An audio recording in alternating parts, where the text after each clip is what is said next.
আজকে আমি তোমাদের ক্লাস 12 অর্থাৎ দ্বাদশ শ্রেণীর চতুর্থ অধ্যায়ের আবর্তন বিবর্তন অধ্যায়টা করে দেখাচ্ছি। এই অধ্যায় থেকে তোমাদের মোট 9 নম্বরের প্রশ্ন আসবে। এই 9 নম্বরের প্রশ্নের মধ্যে একটা এমসিকিউ আসবে আর 8 নম্বরে 2 নম্বরে করে 4টে লজিক করতে হবে, যেটা আবর্তন ও বিবর্তন করতে পারলে তাহলে আবর্তনে বিবর্তন থাকতে পারে, বিবর্তনে আবর্তন থাকতে পারে, যেরকমভাবে আসবে সেরকম করতে হবে। মোট 8 নম্বর আর দিকে দিকে 9 নম্বর থাকবে। এই 9 নম্বরের কোশ্চেন তোমাদেরকে আমি এখানে কীভাবে পেতে হয় তা আমি আজকে দেখাবো। এই ভিডিওটা দেখলে পরে তোমরা পরীক্ষায় 9 নম্বর ইজিভাবে করে আসতে পারবে।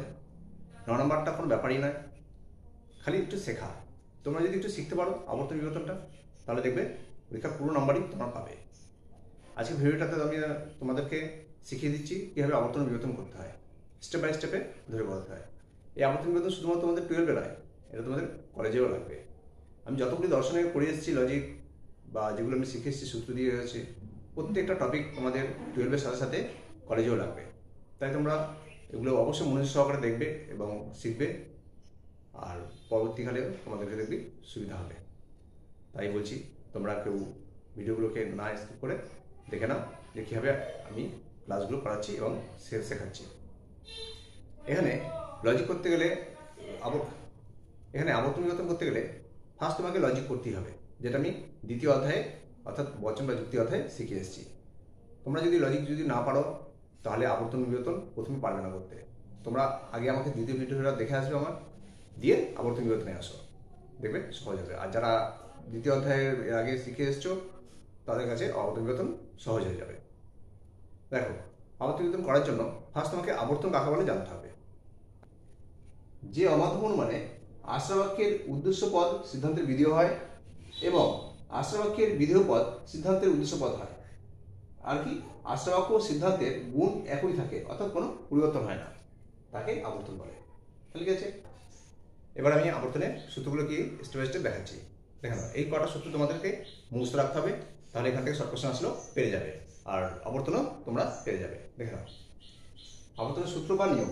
তোমাদের পরীক্ষার সময় এখান থেকে প্রশ্নও আসতে পারে যে আবর্তনের সূত্র দুটি লেখো বা সূত্রগুলি লেখো, তখন তোমাদের এর মধ্যে থেকে দুটো দিলেই হয়ে যাবে, বা সূত্রগুলি চাইলে সূত্রগুলি দেবে।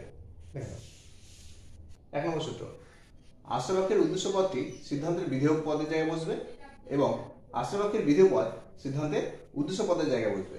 তাহলে কি আছে, আশ্রবাক্য সিদ্ধান্তের মধ্যে কি হবে, উদ্দেশ্য বিধেয় চেঞ্জ হয়ে যাবে। যেমন তোমরা ভয়েস চেঞ্জ করো, ভয়েস চেঞ্জের সাবজেক্ট প্রেডিকেটে চলে যায়, প্রেডিকেট সাবজেক্ট চলে যায়, ঠিক তেমনি উদ্দেশ্য বিধেয় জায়গায় বসবে, বিধেয় উদ্দেশ্য জায়গায় বসবে।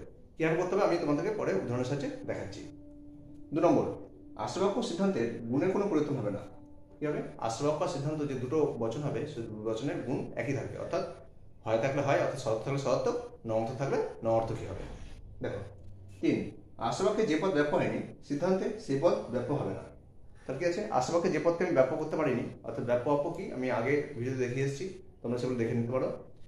ব্যাপ্য অপ হয় বলতে আশ্রবাক্যে যে পদ ব্যাপ্য হয়নি সিদ্ধান্তে সেই পদকে ব্যাপ্য করা যাবে না।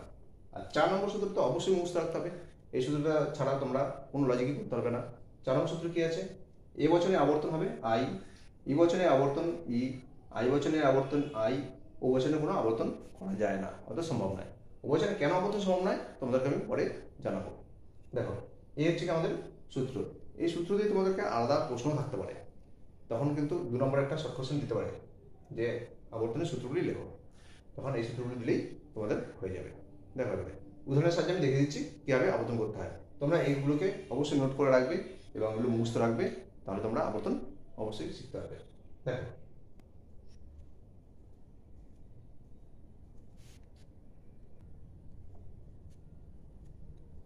দেখো দেখো প্রথম লজিক দিলাম শিশুরা সরল, এটাকে আবর্তন করতে হবে। কীভাবে আবর্তন করবো আমরা, আবর্তন করি আর বিবর্তন করি যাই করি না কেন, ফার্স্ট আমাদেরকে কী করতে হবে, লজিক করে নিতে হবে। অর্থাৎ আমি দ্বিতীয় অধ্যায়ে যে লজিক শিখিয়েছি সেই লজিকটাকে আগে করে নিতে হবে, এলএফ দিয়ে যে করতে হয় সেটাকে আগে করে নিতে হবে। দেখো, ফার্স্ট আমি এটাকে লজিক করি, এলএফ দিয়ে করি। কি আছে, শিশুরা সরল কোন বচন হবে, অবশ্যই এই বচন হবে, কারণ সব শিশুরাই সরল, এই বচন। এবার এই বচনগুলো কীভাবে ধরা হয় সেগুলো প্রথম ভিডিওতে দেখিয়ে এসেছি, তোমরা সেখানে বচন শিখে আসতে পারো। দেখো, এ তাহলে কি আছে, শিশুরা সরল কি আছে, এই বচনের মানুষ জন্য কি সকল, উদ্দেশ্য কি শিশু, রাটা বসবে না, রায়ের বদলে সকল হয়েছে কিন্তু, সকল শিশু। এবার এ বছরের গুণ কি হয়, সকল শিশু হয় কি সরল, সরল শিশু দিতে পারি আমরা। ঠিক আছে। এবার লজিক যেটা করলাম এটা কি করতে বলেছে? আবর্তন। লজিক যেটা করলাম সেটা হচ্ছে কি আবর্তনীয় বচন। এটা ঠিক আছে, এটা হচ্ছে কি আবর্তনীয় বচন। এটা কি করতে বলেছে? আবর্তন। তাহলে কি আছে? এ বছর আবর্তন কি একটু আমি শুধু দেখিয়ে এসেছি। এ বছর আবর্তন আই। তাহলে কি হচ্ছে? এ বছর আবর্তন আমরা কি করবো? আই অর্থাৎ দিয়ে করতে পারো। অর্থাৎ আই, আই এর মানে হচ্ছে কি কোনো কোনো কোনো কোনো। এবার কি বলেছি? আবর্তনের ক্ষেত্রে কি হয়? উদ্দেশ্য বিধেয় জায়গায় চলে যায়, বিধেয় উদ্দেশ্য জায়গায় চলে যায়। অর্থাৎ সৃজনে চলে যাবে বিধেয়তে, সরল সূত্রে চলে যাবে উদ্দেশ্যতে। অর্থাৎ সরল সূত্রটা আগে লিখবো।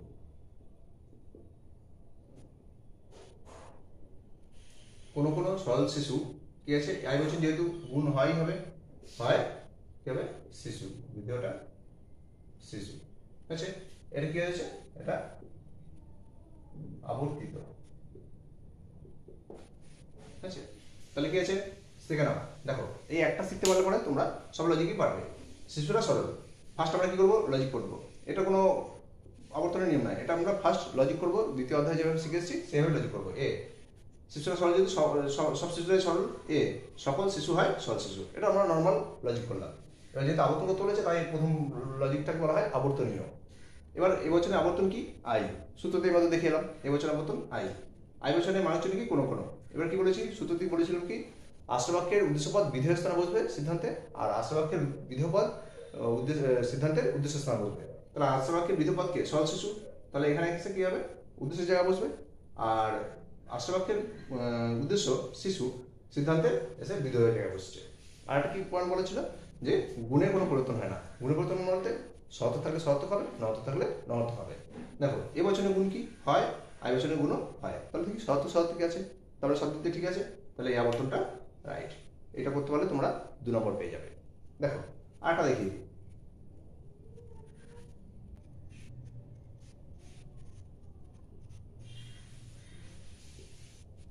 হ্যাঁ, 2 নম্বর কিছু আমটক। তাহলে কিছু আমটক ফার্স্ট কি করবো? আমরা লজিক করবো। লজিক করি, এটা দিয়ে লজিক করতে হয়। তো কিছু আমটক, কিছু মানে কিছু কিছু, আর টক মানে হাতে আছে তার মানে। তাহলে এটা কি করতে হবে? আমরা কিছু আর হ্যাঁ থাকলে আই বচন। আই বচন মানে হচ্ছে কি কোনো কোনো কোনো কোনো। এবার উদ্দেশ্য কি? আম, কোনো কোনো আম। এবার আই বচনের গুণ কি হয়? কোনো কোনো আম হয়, বিধকে টক। আমরা টক বদলে টকের জায়গায় আমও দিতে পারি। তাহলে কি কোনো কোনো আম হয় টক আম। এবার এটা লজিক চেষ্টা করবো, সেটা কি করেছি? আবর্তনীয়। হয়েছে আবর্তনীয় বচন। এবার কি আছে? আবর্তন করবো যেটা আবর্তিত, সেটা কি আছে? আই বচন আবর্তন কি? আই বচন আবর্তন আই। আমরা শুধু দেখালাম আই বচন মানে হচ্ছে কি কোনো কোনো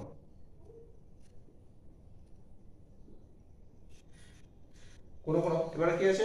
আমরা কি বলছি? আবর্তনের ক্ষেত্রে কি হয়? উদ্দেশ্য বিধেয় চেঞ্জ হয়ে যায়, অর্থাৎ উদ্দেশ্য চলে যায় বিধেয়তে, বিধেয় চলে আসে উদ্দেশ্যতে।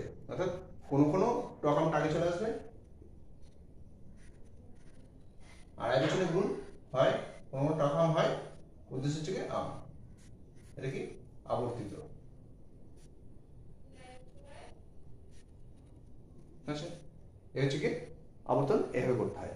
এবার দেখো তোমাদের পরীক্ষা শুধু আবর্তন এভাবেই দেবে না, আরো অন্যভাবেও আসতে পারে। যেমন আবর্তনে বিবর্তন, আবর্তন ও বিবর্তন করো, এভাবে ঘুরে ঘুরিয়ে আসতে পারে।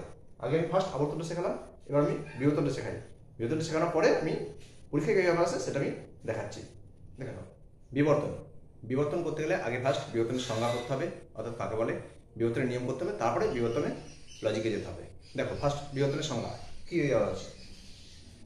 যে অমাধ্যম মানে আশ্রবাক্য সিদ্ধান্তের গুণ ভিন্ন হয়। গুণ ভিন্ন হয় মানে আলাদা হবে। শর্ত হলে নর্থ হবে, নর্থ হলে শর্ত হবে। এবং আশ্রবাক্যের উদ্দেশ্য পদ সিদ্ধান্তের উদ্দেশ্য পদ হয়, কিন্তু আশ্রবাক্যের বিধেয় পদের বিরুদ্ধ পদ সিদ্ধান্তের বিধেয় পদ হয়, তাকে বিবর্তন বলে। এই জায়গাটা কি আছে একটু ক্লিয়ার করে দিই। কি আছে? আশ্রবাক্যের উদ্দেশ্য পদ সিদ্ধান্ত উদ্দেশ্যপদই হবে, অর্থাৎ উদ্দেশ্য পদে কোনো চেঞ্জ হয় না। উদ্দেশ্য পদ উদ্দেশ্য পদের জায়গায় বসবে। কিন্তু আশ্রবাক্যের বিধেয় পদ সিদ্ধান্তের কি হবে? বিরুদ্ধ পদ হয়ে যাবে, অর্থাৎ আশ্রবাক্যে যা হবে সিদ্ধান্ত থেকে তার বিপরীত হয়ে যাবে, তাকে বলা হয় বিবর্তন। হয়েছে? এবার বিবর্তনের নিয়মগুলো দেখো। দেখো বিবর্তনের নিয়ম বা সূত্র। পরীক্ষার সময় বিবর্তনের নিয়ম ও সূত্র দিয়েও প্রশ্ন আসতে পারে, 2 নম্বর দিতে পারে বা 1 নম্বরও আসতে পারে। তখন তোমরা এর মধ্যে থেকে দিলেই নাম্বার পেয়ে যাবে। দেখো কি দেওয়া আছে। 1 নম্বর সূত্র, আশ্রবাক্য সিদ্ধান্তে উদ্দেশ্যপদ একই থাকবে। অর্থাৎ আশ্রবাক্য সিদ্ধান্তের উদ্দেশ্যপদ কোনো চেঞ্জ হবে না, উদ্দেশ্যপদ যেরকম আছে আশ্রবাক্য সিদ্ধান্ত দুটোই একই হবে। 2 নম্বর, আশ্রবাক্যের বিধেয় পদের বিরুদ্ধ বা পরিপূরক পদ সিদ্ধান্তের বিধেয় পদ হবে। তাহলে কি আছে, আশ্রবাক্যের যে বিধেয় পদটা থাকবে তার বিরুদ্ধ বা পরিপূরক পদ বসবে গিয়ে সিদ্ধান্তের বিধেয় পদের জায়গায়। সেটা কি হবে আমি তোমাদেরকে একটু বাদে উদাহরণের সাহায্যে বুঝিয়ে দিচ্ছি। 3 নম্বর, আশ্রবাক্য সিদ্ধান্তের গুণ ভিন্ন হবে, ভিন্ন মানে আলাদা হবে। তো আশ্রবাক্য সিদ্ধান্তের গুণ আলাদা হবে, অর্থাৎ আশ্রবাক্য যদি সহার্থক হয় সিদ্ধান্ত হবে গিয়ে অর্থাৎ বিবর্তন হবে গিয়ে নঅর্থক, আশ্রবাক্য যদি নঅর্থক হয় সিদ্ধান্ত হবে গিয়ে সহার্থক। অর্থাৎ 4 নম্বর, আশ্রবাক্য সিদ্ধান্তের পরিমাণ একই থাকবে, অর্থাৎ পরিমাণে কোনো চেঞ্জ হবে না। পরিমাণ কোনগুলো বলে, এ আর ই বচন হচ্ছে গিয়ে সার্বিক, আই আর হচ্ছে গিয়ে বিশেষ। তাহলে কি আছে, এ আর ই এর মধ্যে হচ্ছে গিয়ে বিবর্তন হবে, আর নয় আই আর ও এর মধ্যে, অর্থাৎ পরিমাণে কোনো চেঞ্জ হবে না। দেখো 5 নম্বর, এ বচনের বিবর্তন ই হবে, ই বচনের বিবর্তন এ হবে, আই বচনের বিবর্তন ও হবে, ও বচনের বিবর্তন আই হবে। তাহলে দেখো, ই এর ক্ষেত্রে ই, ই এর ক্ষেত্রে এ, আবার আই এর ক্ষেত্রে ও, ও এর ক্ষেত্রে আই। অর্থাৎ কি পরিমাণের দিক থেকে একই থাকছে, এর মধ্যে লজিক করতে হবে। তাহলে কি আছে, আমরা এই কটা সূত্র ভালো মতো মুখস্থ রাখবো, দিয়ে এবার বিবর্তন আমি তোমাদেরকে দেখাচ্ছি কিভাবে বিবর্তন করবে। দেখো 1 নম্বর উদাহরণ, মানুষ মরণশীল, এটাকে বিবর্তন করতে হবে। ফার্স্ট কি করতে হবে বলেছি আমি, লজিক করতে হবে। যাই করো না কেন তোমাকে ফার্স্ট আগে লজিক করে নিতে হবে। মানুষ মরণশীল কি হবে, এ বচন হবে। একটা সহজ লজিক দিয়েছি একদম, যাতে বুঝতে পারো তোমরা। এবছর মানুষ জন্য সকল, উদ্দেশ্য কি আছে, মানুষ, সকল মানুষ। এবছরের গুণ হচ্ছে হয়, সকল মানুষ হয় মরণশীল, মরণশীল ওরা জীব দিতে পারে। এবার কি হয়েছে, মেন লজিকটা কি বলবো আমরা, বিবর্তনের সময় বিবর্তনীয়, আবর্তনের সময় আবর্তনীয়, বিবর্তনের সময় বিবর্তনীয়। এ বছরের বিবর্তন ই, এ বছরের বিবর্তন ই, আমি একটু আগে শুধু দেখিয়েছি। ই বছরের মানার জন্য কি কোনো, আমি কি বলেছি বিবর্তন নিয়মের সময় কি বলেছি, উদ্দেশ্য কোনো পরিবর্তন হবে না, অর্থাৎ আশ্রবাক্যের উদ্দেশ্য আর সিদ্ধান্তের উদ্দেশ্য একই থাকবে। তাহলে কোনো উদ্দেশ্য কি আছে, মানুষ, আমরা এটা আগে অর্থাৎ চিহ্ন দিতে হবে, সিদ্ধান্ত পদ, কোনো মানুষ। এবার কি আছে, গুণ। এবার দেখো এ বছরের গুণ হয় হয়েছে, এ বছরের গুণ কি নয়, কোনো মানুষ নয়। এবার বিধপদ কি আছে, মরণশীল জীব। আমি কি বলেছি, আশ্রবাক্যের বিধপদের বিরুদ্ধ পদ হবে গিয়ে সিদ্ধান্তের বিধপদ। তাহলে আশ্রবাক্যের বিরুদ্ধ পদ কি হবে, মরণশীলের বিরুদ্ধ পদ তো আমরা মরণশীলের তো অমর লিখতে পারি, তাহলে আমরা সেভাবে দেবো না, আমরা দেবো গিয়ে অড্যাশ মরণশীল। আমাদের বিরুদ্ধ পদ যাই থাকুক না কেন তার আগে একটা অড্যাশ করলে বিরুদ্ধ পদ হয়ে যাবে, সব থেকে সহজ। একটা অড্যাশ করে দেবো, তাহলেই বিরুদ্ধ পদ হয়ে যাবে, অড্যাশ। এবার কি আছে, মরণশীল, অড্যাশ মরণশীল জীব। তাহলে কি আছে, মরণশীল জীব ছিল, তার সাথে একটা অড্যাশ করে দিয়েছি, তাহলেই হয়ে গেল কি আমার উদ্দেশ্য পদের বিধেয় পদের পরিপূরক বা বিরুদ্ধ পদ থেকে সিদ্ধান্তের বিধেয় পদ। এটা কি আছে, বিবর্তিত, এ হলো কি বিবর্তন। আরটা দেখিয়ে দিই, দেখে নাও।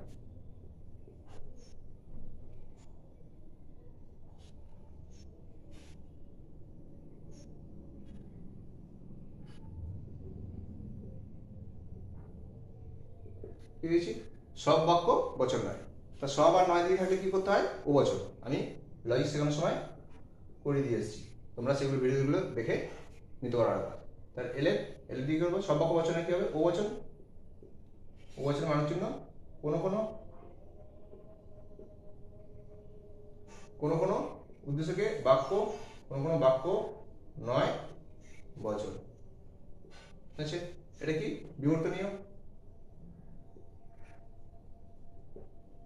আর ও বচনের বিবর্তন কি, ও বচনের বিবর্তন হচ্ছে কি আই, আই বচন মানে হচ্ছে কি কোনো কোনো, কোনো কোনো। এবার কি আছে, উদ্দেশ্য কোনো চেঞ্জ হবে না, উদ্দেশ্য যেরকম আছে সেরকম বসবে, কোনো কোনো বাক্য। এবার আই বচনের গুণ কি হয়, কোনো কোনো বাক্য হয়। এবার বিধেয় কি আছে, বচন। আমরা কি বলেছি, বিধেয় পদের বিরুদ্ধ পদ, অর্থাৎ একটা অড্যাশ যোগ করলে বিরুদ্ধ পদ হয়ে যায়, অড্যাশ বচন। তাহলে কি আছে, এটা যদি বিবর্তনীয় হয় তাহলে এটা কি হবে, বিবর্তিত। ব্যাস, তোমাদেরকে এবার আমি শেখাচ্ছি কিভাবে আবর্তন ও বিবর্তন করতে হয়, আবর্তন বিবর্তন করতে হয়, বিবর্তনে আবর্তন করতে হয়, কিভাবে করতে হয় সেগুলো দেখাচ্ছি। এখন আমি তোমাদেরকে দেখালাম শুধুমাত্র লজিক করে আবর্তন করা, লজিক করে বিবর্তন করা। এবার হচ্ছে গিয়ে আবর্তনের, এবার হচ্ছে গিয়ে আবর্তন ও বিবর্তন কিভাবে করতে হয়, একটা লজিক থেকেই আবর্তন ও বিবর্তন। দেখে নাও, আমি এখানে দুটো উদাহরণ দিচ্ছি, দুটো উদাহরণ দিয়ে দেখে দিচ্ছি, তোমরা এভাবেই বাদগুলো করবে। এক, বৃত্ত চতুর্ভুজ নয়। ফার্স্ট কি বলেছি, যাই থাকুক না কেন আগে ফার্স্ট লজিক করে নিতে হবে। তাহলে বৃত্ত চতুর্ভুজ নয় লজিক কি হবে, এলে দিয়ে সবসময় লজিক শুরু করতে হয়। বৃত্ত চতুর্ভুজ নয় মানে কোনো বৃত্তই চতুর্ভুজ নয়, মানে যেটা বৃত্ত সেটা বৃত্তই, চতুর্ভুজ তো এই হবে। তো বৃত্ত কোনোদিন চতুর্ভুজ হয় না, তাহলে এটা কি হবে, ই বচন। ই বচন মানে চিহ্ন কোনো কোনো বৃত্ত নয় চতুর্ভুজ। ঠিক আছে, এবার কি বলেছে, আবর্তন ও বিবর্তন করো। তাহলে কি আছে, আমরা লজিক থেকে আবর্তন করবো। লজিক থেকে আবর্তন কি, এই বচনে আবর্তন কি, এই বচনে আবর্তন ই কোনো। এর আবর্তনের নিয়ম কি, উদ্দেশ্য বিধেয় চলে যায়, বিধেয় উদ্দেশ্য চলে আসে। কারণ বিধেয় কি আছে, চতুর্ভুজ। কোনো চতুর্ভুজ ই বচন যেহেতু নয়, তাহলে সিদ্ধান্তে বিধেয় হয়ে যাবে গিয়ে বৃত্তটা এই দিকে চলে আসবে, মানে উদ্দেশ্য চলে গেল বিধেয়তে, বিধেয় চলে এলো উদ্দেশ্যতে। আচ্ছা, এটা হচ্ছে গিয়ে আবর্তন করলাম। এবার হচ্ছে বিবর্তন। বিবর্তন এবার দেখো কি করতে বলেছে, আবর্তন ও বিবর্তন। তাহলে আবর্তন ও বিবর্তন মানে হচ্ছে গিয়ে লজিক থেকে আবর্তন করবো, লজিক থেকে বিবর্তন করবো। তো লজিক থেকে তো আবর্তন আমি এটা করলাম, আমি এইভাবে দেখালাম লজিক থেকে আবর্তন। লজিক থেকে বিবর্তন যে দেখাবো আমি এইভাবে তীরচিহ্ন দিয়ে নিতে পারি। ঠিক আছে, তাহলে কি হচ্ছে, স্যারা ক্লিয়ার বুঝতে পারবে যে তুমি কোনটা দিয়ে কি করেছো। তাহলে লজিক থেকে আবর্তন করেছো, লজিক থেকে বিবর্তনটা কি, ই বচন বিবর্তন এ বচন মানার জন্য সকল। এবার কি আছে, আমাদের বিবর্তন নিয়ম কি, উদ্দেশ্য উদ্দেশ্য থাকে, সকল বৃত্ত। এবার এ বচন যেহেতু গুণ হবে গিয়ে হয়, সকল বৃত্ত হয়। এবার কি আছে, বিধেয় কে চতুর্ভুজ। এবার বিবর্তনের নিয়ম কি, বিবর্তন নিয়ম হচ্ছে কি একটা অ ড্যাশ যোগ হবে, অর্থাৎ অ ড্যাশ চতুর্ভুজ। ঠিক আছে, এবার দেখো আমি আগের লজিকগুলোতে আবর্তনের সময় এটা আবর্তনে লিখেছি, এটা আবর্তনে লিখেছিলাম, বিবর্তনের সময় বিবর্তনে লিখেছি, বিবর্তনে লিখেছিলাম। এবার তো আমরা লজিক থেকে আবর্তন, লজিক থেকে বিবর্তন দুটোই করেছি, তাহলে আমরা আবর্তনের আবর্তন কি লিখবো, এটা লিখবো আমরা প্রধান লজিকটা লিখবো প্রদত্ত, তারপর এটা যেটা করেছি সেটা আবর্তিত, তারপরে যেটা করেছি সেটা বিবর্তিত। আচ্ছা, এভাবে আমরা দিয়ে দেবো। তাহলে কি আছে, প্রথম লজিক ছিল কি, বৃত্ত চতুর্ভুজ নয়। ফার্স্ট আমরা কি করবো, লজিক কি করেছি, ই কোনো বৃত্ত নয় চতুর্ভুজ। যেহেতু আবর্তন বিবর্তন, লজিক থেকে আবর্তন করেছি ই কোনো চতুর্ভুজ নয় বৃত্ত, উদ্দেশ্য বিধেয় চেঞ্জ হয়ে গেছে। কি হচ্ছে বিবর্তন, ই বচন বিবর্তন কি এ, কি আছে, সকল বৃত্ত হয় অ ড্যাশ চতুর্ভুজ। ঠিক আছে, হবে নিচেটা আমি দেখাচ্ছি। শতকরা 75% ব্যবসায়ী সৎ। তো শতকরা 75% নাকি, পুরোপুরি 100% নয়, অর্থাৎ সব নয়। সব যখন না হবে তাহলে কি হবে, হয় আই বচন নয় ও বচন। তাহলে এটাতে হাতে আছে মানে আই বচনে আছে। তাহলে আমরা কি করবো, ফার্স্ট লজিক করবো এল দিয়ে আই বচন। কোন কোন ব্যবসায়ী হয় সৎ। আমরা কি বলছি, ফার্স্ট এটা কি দেবো, প্রদত্ত দেবো। তারপরে কি আছে, আবর্তন কত বলেছে, আই বচন আবর্তন আই। কোন কোন আবর্তনের নিয়ম কি, উল্টে যাবে, অর্থাৎ বিধেয় উদ্দেশ্য চলে আসবে, সৎ হয় ব্যবসায়ী। এটা কি আবর্তিত।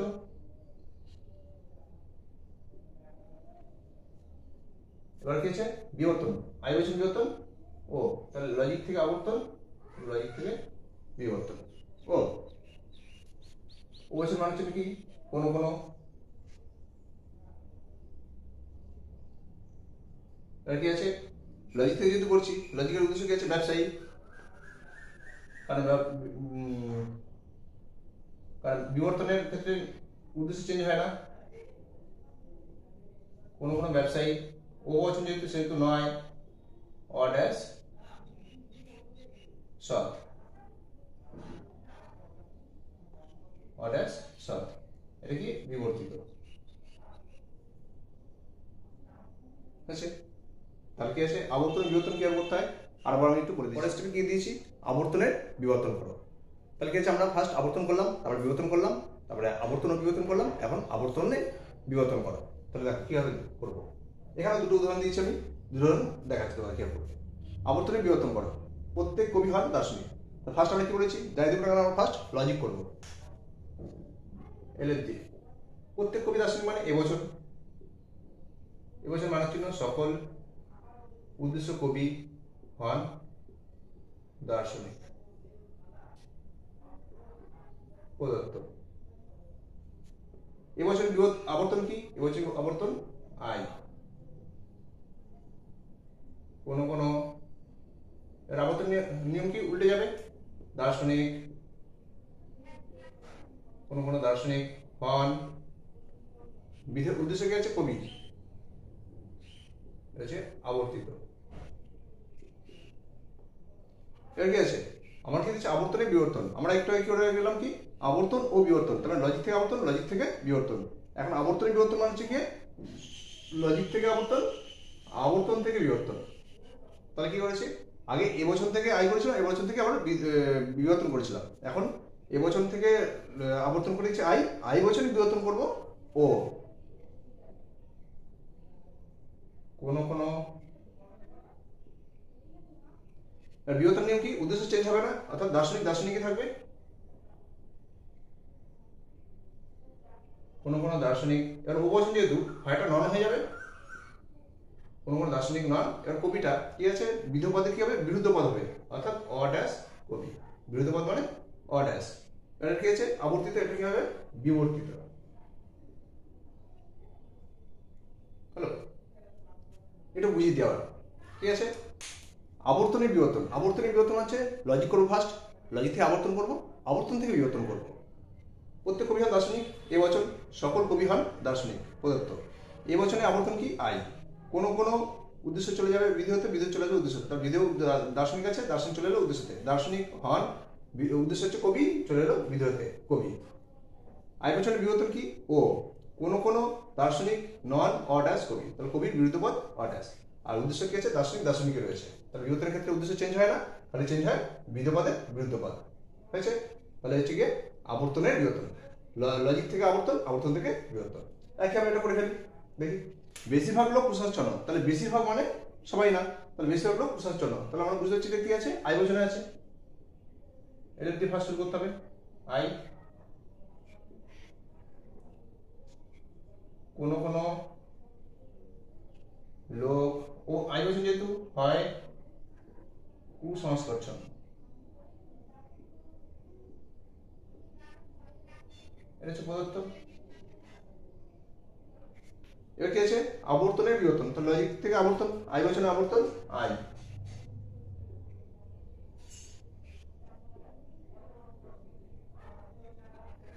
কোন কোন উদ্দেশ্য বিধেয় চলে যাবে, বিধেয় উদ্দেশ্যে চলে আসবে, তাহলে কুসংস্কারটা আগে চলে আসবে।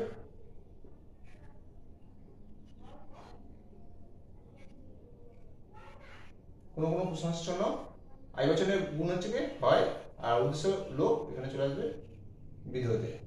এটা হচ্ছে কি? আবর্তিত। আবর্তন। এবার কি আছে? আবর্তনের বিবর্তন মানে কি? আবর্তন যেটা হচ্ছে তার বিবর্তন। তাহলে লজিক থেকে আবর্তন হলো, আবর্তন থেকে বিবর্তন হবে। আই বছরের বিবর্তন কি? ও। কোন কোন বিবর্তন নিয়ম কি? কুসংস্কার ছন্ন, ও বছর যেহেতু নয়, কোন কোন কুসংস্কার নয় অ ড্যাশ লোক, এটা হচ্ছে বিবর্তিত। হয়েছে? এই হচ্ছে কি আবর্তনের বিবর্তন। এরপরে দেখো বিবর্তন ও আবর্তন কিভাবে করে। তাহলে কি আছে? আমি আগে আগে দেখেছি আবর্তন ও বিবর্তন, আবর্তনের বিবর্তন। এবারে দেখাচ্ছি আবর্তন, বিবর্তন ও আবর্তন কিভাবে করে। দেখো, 1 নম্বর, দয়ালু চিকিৎসক আছেন। তাহলে কি হচ্ছে? বিবর্তন ও আবর্তন। ফার্স্ট আমি কি করেছি? ফার্স্ট লজিক করে নিতে হবে আগে। এল দিয়ে শুরু করি। দয়ালু চিকিৎসক আছেন, তারপরে আছে আই বছর।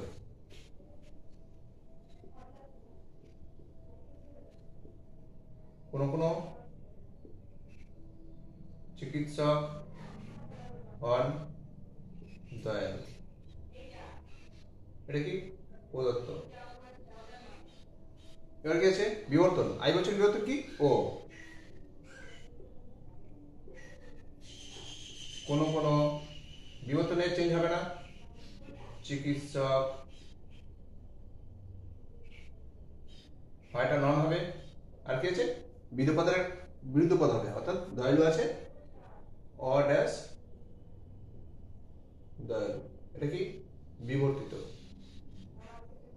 এটা কি করবো, লজিক থেকে বিবর্তন করেছি না, বিবর্তন আবর্তন, তো লজিক থেকে বিবর্তন, লজিক থেকে আবর্তন, লজিক থেকে আবর্তন, লজিক থেকে আবর্তন, আবর্তন, লজিকের আবর্তন কি আই বছর আবর্তন আই,